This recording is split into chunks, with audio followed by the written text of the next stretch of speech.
Once upon a time, there was a woman named Emily. Emily was not wealthy. She was not educated. She did not own a car or a house with a yard.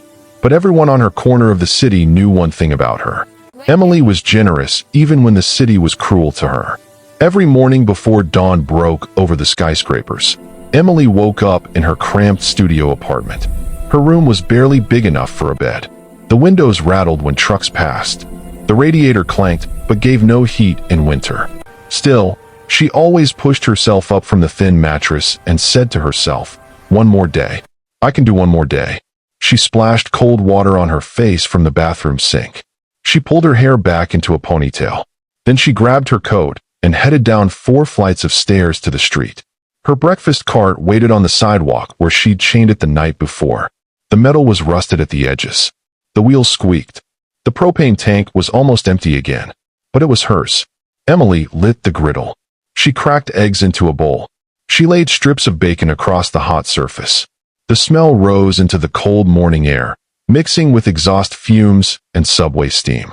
Even though her supplies were running low and the money from yesterday barely covered today's groceries, she stirred the eggs and whispered to herself, "Someone needs this food today.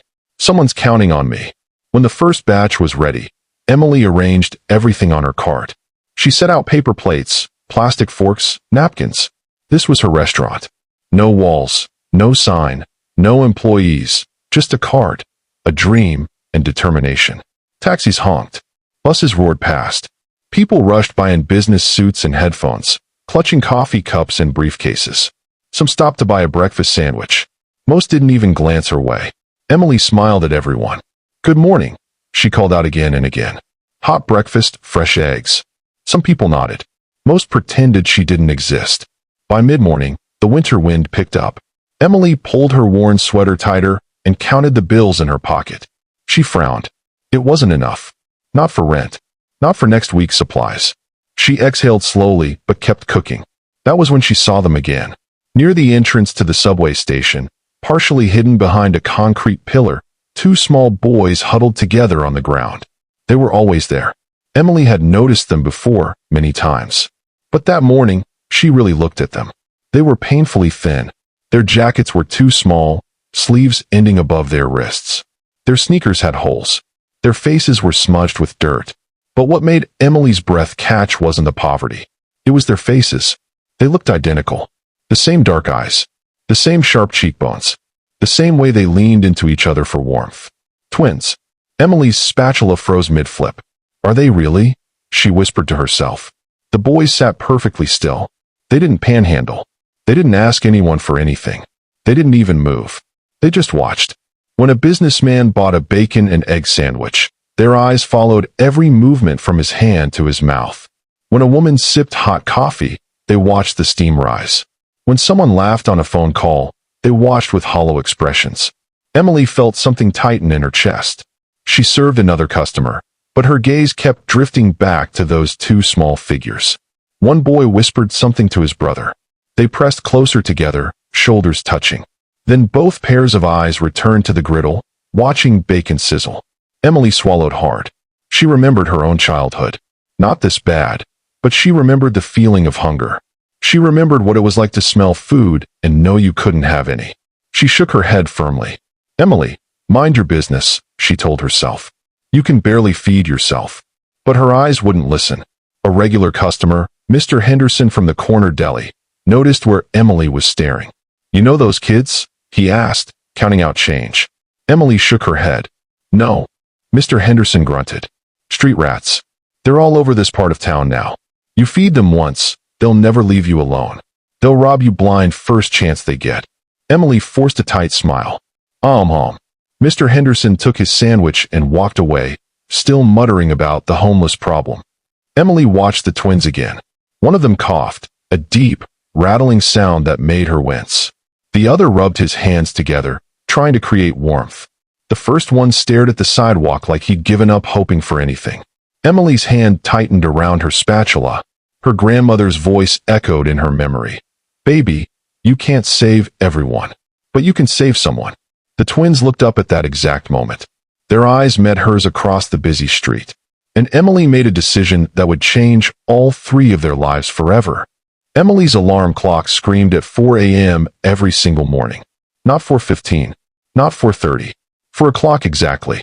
In the darkness of her studio apartment, she would reach out from under her thin blanket and slap the button, silencing the shrill beeping that had become the soundtrack of her life. The apartment was always freezing at that hour.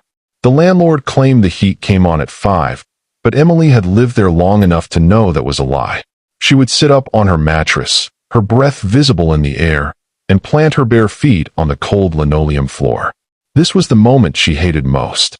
The moment when her body begged her to lie back down, to give up, to admit that this life was too hard. But Emily never did. She stood, wrapped herself in the same worn sweater she'd been wearing for 3 winters, and shuffled to her tiny bathroom. The mirror above the sink was cracked down the middle, splitting her reflection into 2 tired women instead of 1. She splashed cold water on her face because the hot water took 10 minutes to arrive, and she didn't have 10 minutes. She pulled her hair back. She brushed her teeth. She looked at herself and said the same thing she said every morning. "You've got this." By 4:25, she was dressed. By 4:30, she was down on the street, her keys jingling as she unlocked the heavy chain wrapped around her cart. The metal was ice cold under her fingers. The propane tank felt heavier every week. Her back ached as she rolled the cart to her corner, the broken wool catching on every crack in the sidewalk. But when she lit that griddle and heard the familiar hiss of the flame, something inside Emily came alive. This was hers. Nobody had given it to her. Nobody could take it away. She'd bought this cart with money saved from working double shifts at a diner that had closed 2 years ago. She'd learned to cook from her grandmother, who taught her that food made with love tastes different than food made with resentment.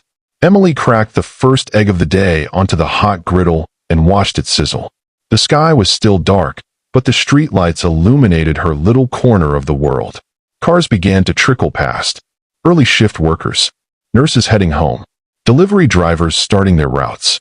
Her first customer arrived at 5:15, like clockwork. Marcus, a security guard from the hospital 3 blocks over. He always ordered the same thing: 2 eggs, bacon, wheat toast if she had it.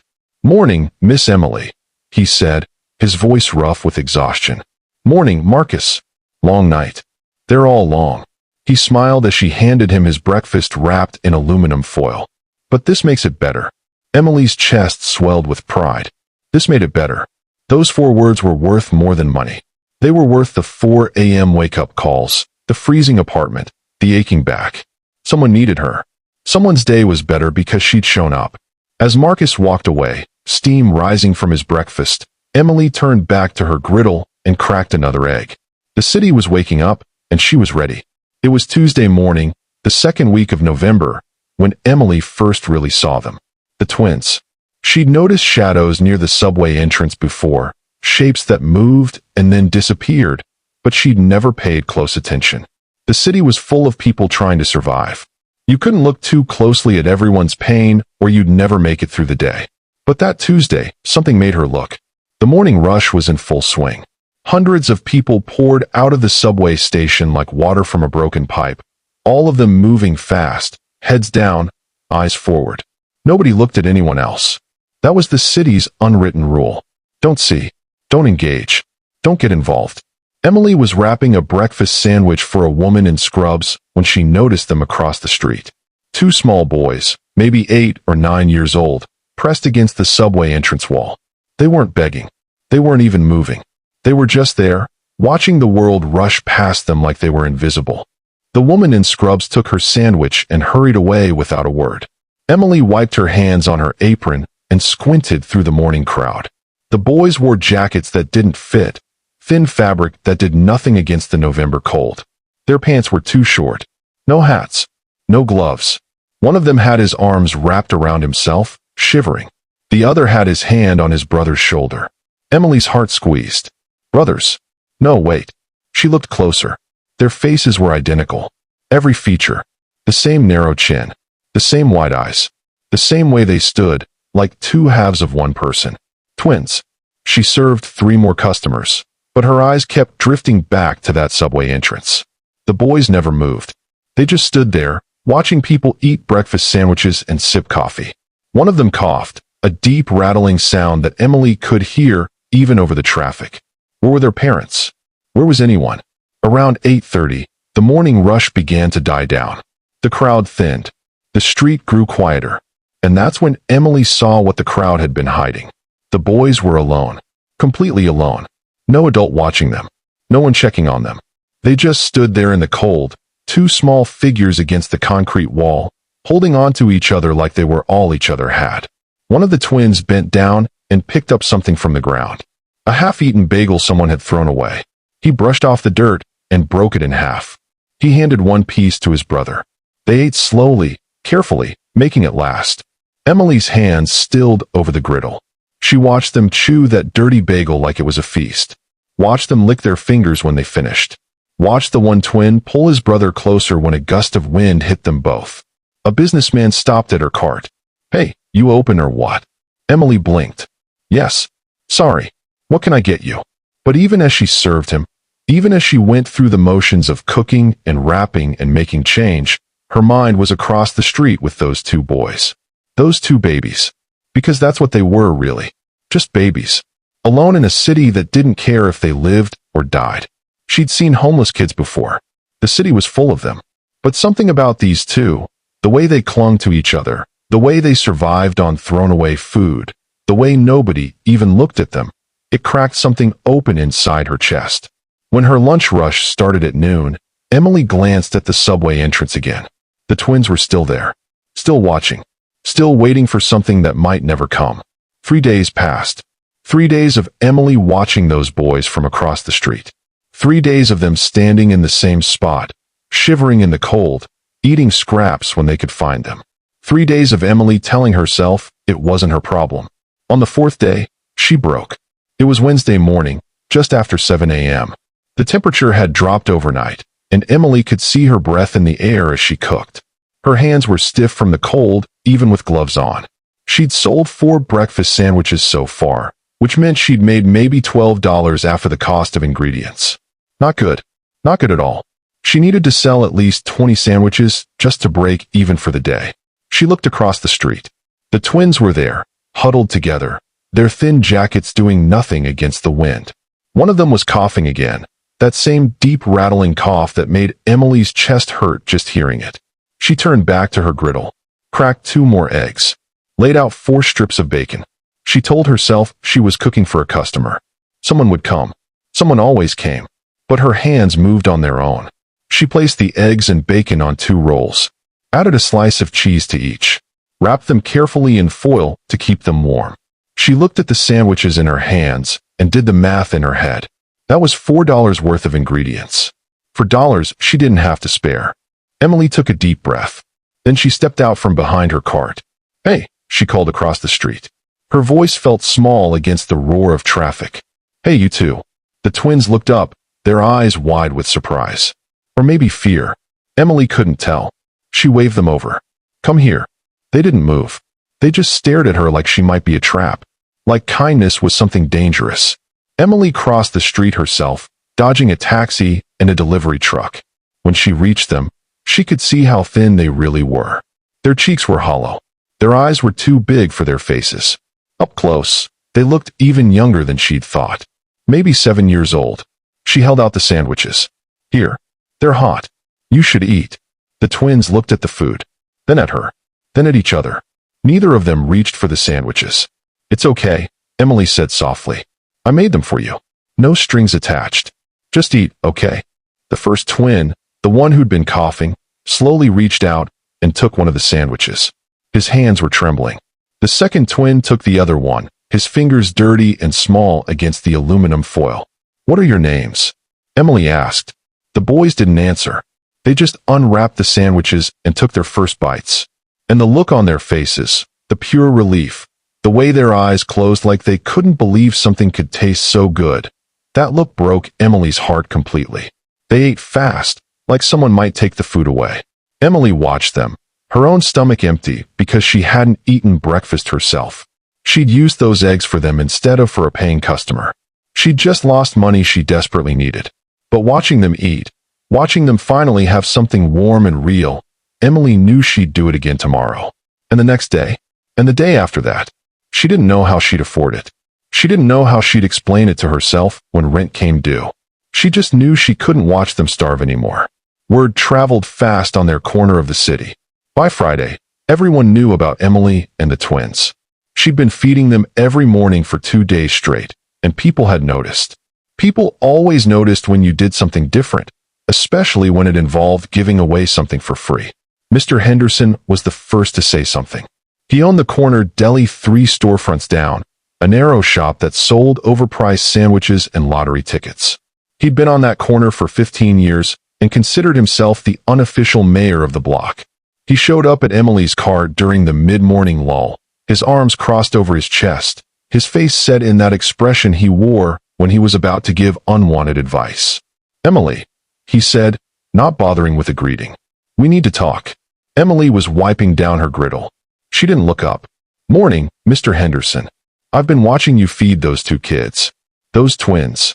"Okay." Emily kept wiping, her movements steady. "You can't keep doing that." Now she looked up. "Excuse me." Mr. Henderson leaned against her cart like he owned it. "Those kids are nothing but trouble. I've seen their type before. You give them food today, tomorrow they'll want money. Next week they'll be stealing from your cart when you're not looking. That's how it works." Emily set down her rag. "They're children, Mr. Henderson. They're hungry.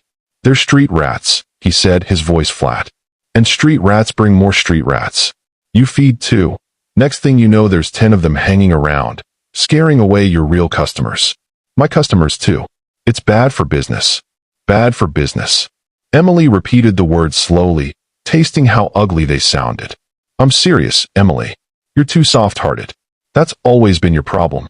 This city will eat you alive if you keep trying to save everyone."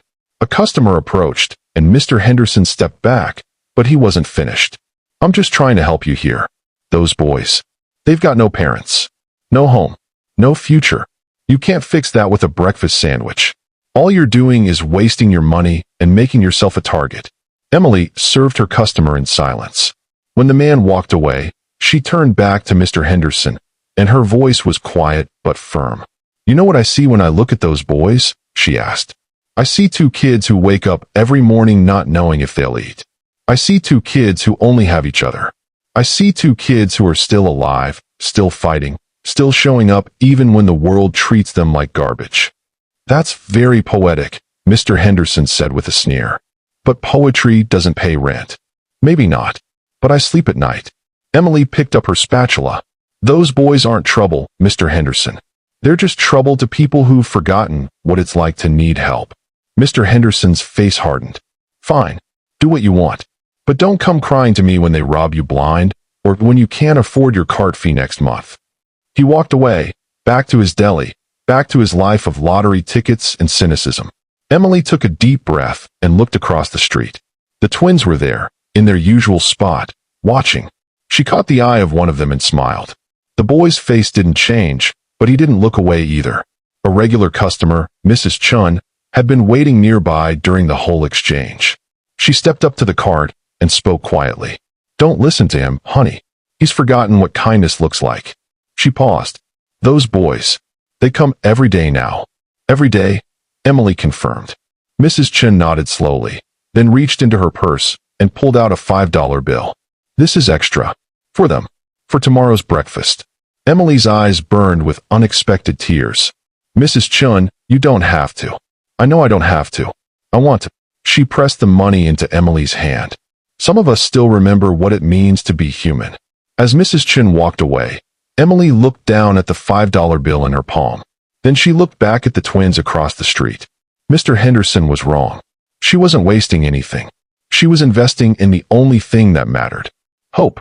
The weather report came on Tuesday evening. A major winter storm was moving up the coast, expected to hit the city by Thursday morning. Temperatures would drop to 15 degrees. Wind chills below zero. The first real blizzard of the season. Emily sat in her apartment, wrapped in 2 blankets, watching the news on her small TV. The meteorologist pointed at swirling white graphics on the screen, talking about ice accumulation and dangerous conditions. Emily wasn't worried about the storm itself. She'd lived through plenty of winters in this city. What worried her were the twins. She'd been feeding them every morning for 3 weeks now.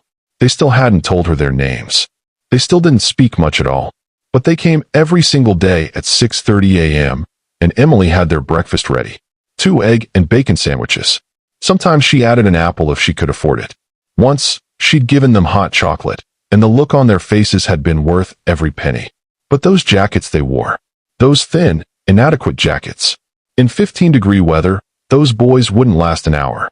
Emily looked at the envelope on her kitchen counter. Inside was $240 in cash. Her heating budget for the month. The landlord required it up front, every month, or he'd shut off what little heat the building provided. Without it, her apartment would be unbearable. She'd have to sleep in all her clothes, under every blanket she owned. She picked up the envelope and held it in her hands. Then she grabbed her coat. The discount store on 5th Avenue stayed open until 9.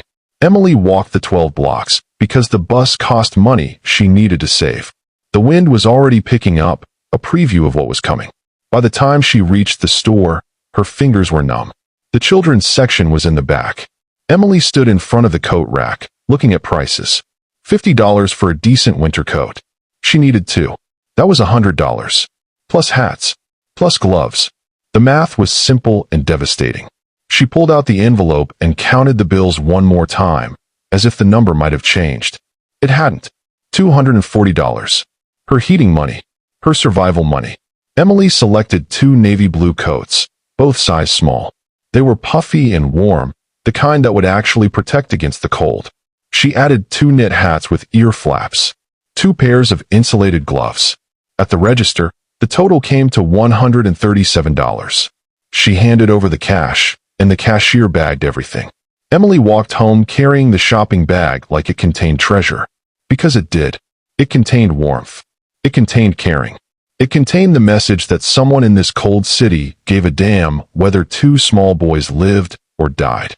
That night, Emily slept in her coat, and 2 sweaters, and 3 pairs of socks. The apartment was already getting colder. By tomorrow night, it would be freezing. By the weekend, it would be unbearable. But Thursday morning, when the snow started falling and the temperature dropped and the city turned white and dangerous, Emily was at her cart at 5 a.m. The twins showed up at 6:30, right on schedule, shivering in their thin jackets. Emily handed them their breakfast sandwiches. Then she pulled out the shopping bag. "I got you something," she said simply. The boys stared at the coats like they were seeing something from another world. Emily helped them into the jackets, one at a time, pulling the zippers up to their chins.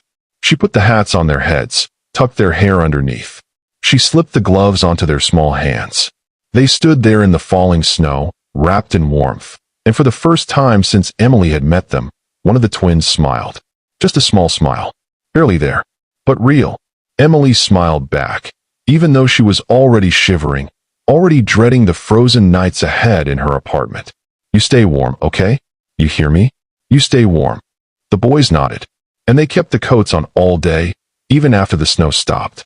Emily watched them from her cart, and she didn't regret a single dollar.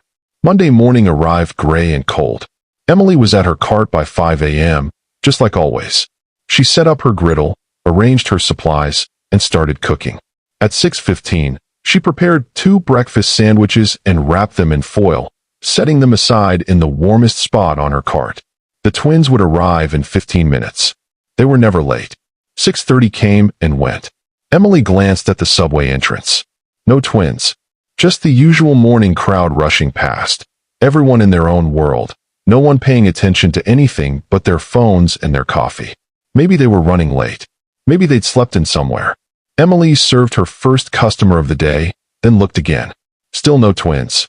By 7 o'clock, a knot had formed in Emily's stomach. She kept looking across the street, waiting for those 2 small figures to appear in their navy blue coats. But the corner remained empty. At 7:30, during a lull between customers, Emily left her cart. She crossed the street, dodging morning traffic, and walked to the subway entrance where the boys always waited. The spot was empty. Just concrete and cigarette butts and a crushed coffee cup. But then Emily saw it. Tucked against the wall, partially hidden behind a newspaper box, was a small toy car. Red plastic, scratched and faded, one of the wheels missing. Emily picked it up and turned it over in her hands. She'd seen this car before. One of the twins always had it in his pocket. She'd noticed him take it out sometimes, rolling it back and forth on the ground while they waited, a small moment of play in an otherwise brutal existence. Emily's chest tightened. She looked up and down the street, as if the boys might suddenly appear. "Hello," she called out, her voice feeling foolish against the noise of traffic. "Are you here? It's Emily. I have your breakfast." Nothing. No response. No movement. She walked to the entrance of the subway station and peered down the stairs. Early morning commuters pushed past her, annoyed at the woman blocking the flow. Emily ignored them, searching every face, looking for those two identical boys in navy coats. They weren't there. Emily climbed back up to street level, the toy car clutched in her hand. She checked the alleyway beside the subway entrance. Empty except for garbage bags and a broken shopping cart.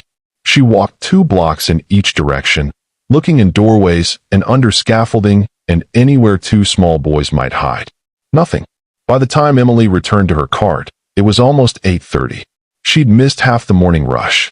3 people had left money on her cart and taken sandwiches anyway, trusting her to be there. But several others had walked away when they found her spot empty. Emily set the toy car on the corner of her cart where she could see it. She unwrapped the 2 breakfast sandwiches she'd made for the twins and stared at them, now cold and congealed. She couldn't throw them away. What if the boys came back? What if they were just late? But deep in her heart, Emily knew. They were gone. All day, she glanced at that subway entrance. All day she hoped. But the twins never appeared. Not at lunchtime. Not in the afternoon. Not at closing. That night, Emily took the toy car home and placed it on her windowsill. She stared at it for a long time. This small piece of plastic that represented 2 lives she'd briefly touched. 2 boys she'd fed and clothed and cared about. 2 children who'd vanished as suddenly as they'd appeared. She wanted to believe they'd found somewhere better. A shelter. A relative. Some kind of safe place. But the city had taught her not to hope for the best. The city taught you that people disappeared for darker reasons. Reasons she didn't want to think about. Emily cried that night for the first time in years. Not for herself, but for 2 small boys in navy coats who'd left behind nothing but a broken toy car and the memory of a smile. Years passed the way they always do in cities. Slowly at first, then all at once. One season bled into another. Winters came and went. Springs brought rain that turned to summer heat that faded into autumn cold. And through it all, Emily stood at her cart on the same corner, cooking the same breakfast sandwiches, serving the same commuters who barely saw her face. The first year after the twins disappeared, Emily looked for them everywhere. Every pair of children made her heart jump. Every time she saw navy blue coats, she moved closer, hoping. But it was never them. The city had swallowed them whole, and Emily had to accept that some stories didn't get endings. Some questions never got answered. The toy car stayed on her windowsill at home, gathering dust but never forgotten. The city changed around her. The old brick building across the street was torn down and replaced by a glass tower that reflected the sun so brightly it hurt to look at. The corner deli where Mr. Henderson had worked closed after he retired. A chain coffee shop moved in, all chrome and Wi-Fi and customers who never made eye contact. The subway entrance was renovated, made cleaner and brighter, all traces of the boys' corner erased by new tile and better lighting. Emily changed too, though she tried not to notice. Her back hurt more in the mornings. It took longer to set up her cart, longer to break it down at night. Her hands, once quick and steady, now trembled when she cracked eggs. The cold bothered her more each winter. She bought reading glasses from the drugstore because the prices on her ingredient list had started to blur. Her cart aged with her. The wheels grew more stubborn. The griddle took longer to heat up.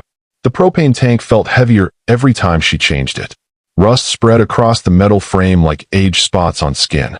She patched what she could with duct tape and determination, but some things couldn't be fixed, only endured. Regular customers disappeared. Marcus, the security guard, moved to another state to be near his grandchildren. Mrs. Chun stopped coming after she had a stroke. New faces replaced the old ones, younger people who didn't know Emily's name and didn't ask. They ordered on their phones and picked up their food without conversation, treating her like a vending machine instead of a person. Some mornings, Emily wondered why she kept going. Her apartment was still cold. Her savings account was still empty. Her body was tired in a way that sleep couldn't fix. She could have quit, could have applied for the assistance programs she'd always been too proud to accept, could have admitted that this life had beaten her. But every morning at 4 a.m., the alarm screamed, and Emily got up. She pulled on her sweater, now threadbare at the elbows. She shuffled down to the street. She unlocked her cart. She lit the griddle and cooked the eggs and served the people who needed breakfast before their day began. Because some part of her still believed that what you did mattered. That showing up mattered. That feeding hungry people mattered. Even if those people would never know your name or remember your face. 23 years after the twins disappeared, Emily turned 65. Nobody at her cart knew it was her birthday. Nobody brought her a cake or sang her a song. She worked from 5 a.m. to 2 p.m., just like every other day, her joints aching, her vision blurring, her heart still beating with stubborn, senseless hope. That evening, as she pushed her cart back to its spot and wrapped the chain around the wheels, Emily paused. She looked at the glass towers surrounding her, at the city that had grown taller while she'd grown smaller. She thought about two boys in navy coats who'd vanished into the gray, and she wondered, not for the first time, if any of it had mattered at all. It was a Tuesday in late October when everything changed. The morning had been ordinary. Cold, but not freezing. Gray, but not raining. Emily had sold 17 breakfast sandwiches by noon, which was enough to cover her costs and leave a little extra. Her back was hurting more than usual, and she'd been thinking about closing early, maybe going home to rest before the afternoon chill set in. That's when she heard it. A sound that didn't belong on her corner. The deep, quiet purr of expensive engines. Not the rattle of taxis or the roar of delivery trucks. Something else. Something that made people stop walking and turn their heads. Emily looked up from wrapping a sandwich and saw them coming down the street. Two cars. Midnight black. So perfectly polished they reflected the gray sky like mirrors.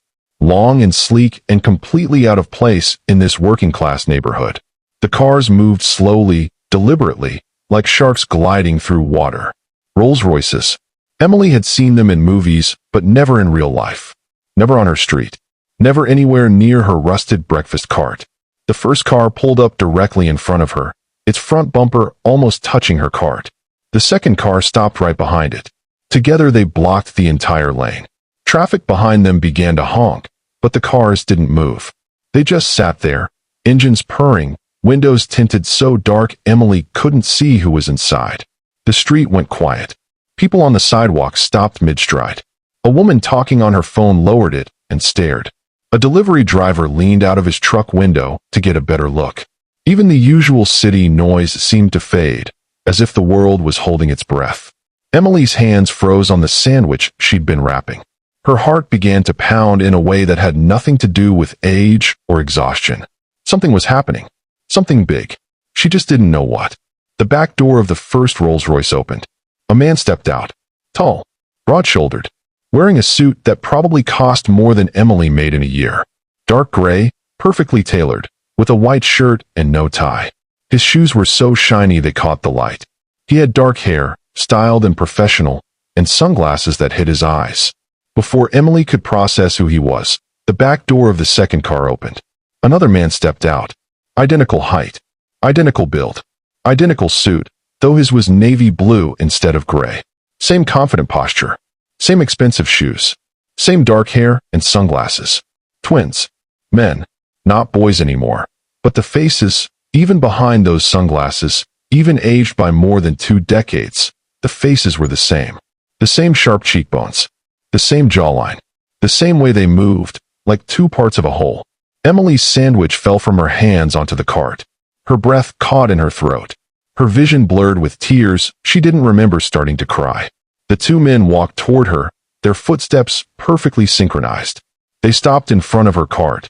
These powerful men in their $1,000 suits, standing before a tired old woman with a rusted griddle and worn-out dreams.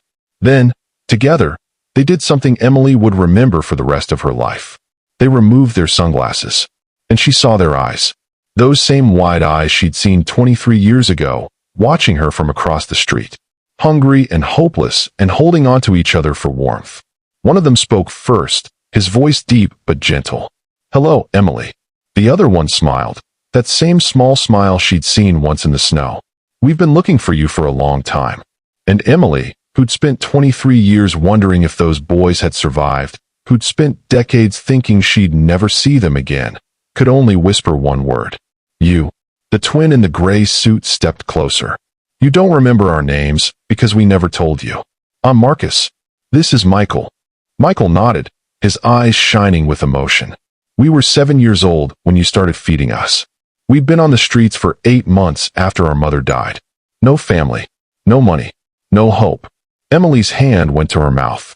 23 years of questions were finally getting answers, and she wasn't sure her heart could handle it. Marcus continued, his voice steady but thick with feeling. "Every morning, we thought about giving up. Every night, we wondered if we'd wake up. But then you gave us those sandwiches. And you didn't just give us food, Emily. You gave us something else. You looked at us like we mattered, like we were worth saving." "The coats," Emily whispered, remembering. "The winter coats. We still have them," Michael said. "They're in a storage unit in Manhattan. We could never throw them away." Marcus reached into his jacket pocket and pulled out something small and red. Emily's breath caught. The toy car. The one she'd kept on her windowsill for 23 years. Except this one wasn't broken. It had all 4 wheels and looked brand new. "You found my car," Marcus said. "I left it there hoping you'd know we hadn't forgotten you. We didn't want to leave, but social services found us that morning. They put us in the system. We got separated for 3 years. By the time we found each other again, we came back to your corner, but you'd moved your cart 2 blocks over. We were just kids. We didn't know how to find you. But we never stopped looking," Michael added. "And we never stopped remembering what you did for us." Emily's tears were falling freely now. "I thought you were dead. I thought I'd lost you. You saved us," Marcus said simply. "So we built something to honor that. We built a life. We studied. We worked. We created a tech company that helps connect food resources to homeless children. We fed over 2 million kids in the last 5 years. Because of you." Michael pulled an envelope from his jacket. "We're not here just to say thank you, Emily. We're here to pay a debt we can never fully repay." He handed her the envelope. Emily opened it with trembling hands. Inside was a key and a document. She tried to read it, but her tears blurred the words. "It's a culinary center," Marcus explained. 3 stories. Commercial kitchens. Training facilities. A cafe on the ground floor. It's yours. Fully paid. No mortgage. No rent. Your name is on the deed." Emily stared at the key in her hand. "I don't understand." "You gave us warm meals when you had nothing," Michael said. "Now we're giving you a place where you can give warm meals to hundreds. Thousands. You don't have to stand in the cold anymore, Emily. You don't have to hurt anymore. You can do what you've always done, but with help. With resources. With the respect you've always deserved." Marcus gestured to the cars. "We'd like to take you to see it now, if you're ready." Emily looked at her rusted cart, her worn griddle, the chains that held it all together. 23 years of her life stood on that corner. 23 years of struggle and sacrifice and silent dignity. "What about my cart?" she asked. "We'll have it moved to the center," Michael said. "We thought you might want to keep it. As a reminder." Emily nodded slowly. Then she untied her apron, folded it carefully, and placed it on the cart. She picked up the key from the envelope and held it tight. "Okay," she whispered. "Show me." As the twins helped her into the Rolls-Royce, Emily looked back at the street corner that had been her world for so long. People were watching, phones out, recording this impossible moment. A tired old woman climbing into luxury she'd never expected. But Emily wasn't thinking about the cars, or the building, or the money. She was thinking about 2 small boys in 2 thin jackets. 2 boys who'd needed someone to believe they mattered. And she was thinking that maybe, after all these gray years, she finally had her answer. It had mattered. Every sandwich. Every cold morning. Every sacrifice. It had all mattered more than she could have ever imagined. The car door closed, and Emily rode toward her new future, carrying the broken toy car in one hand and the key to hope in the other.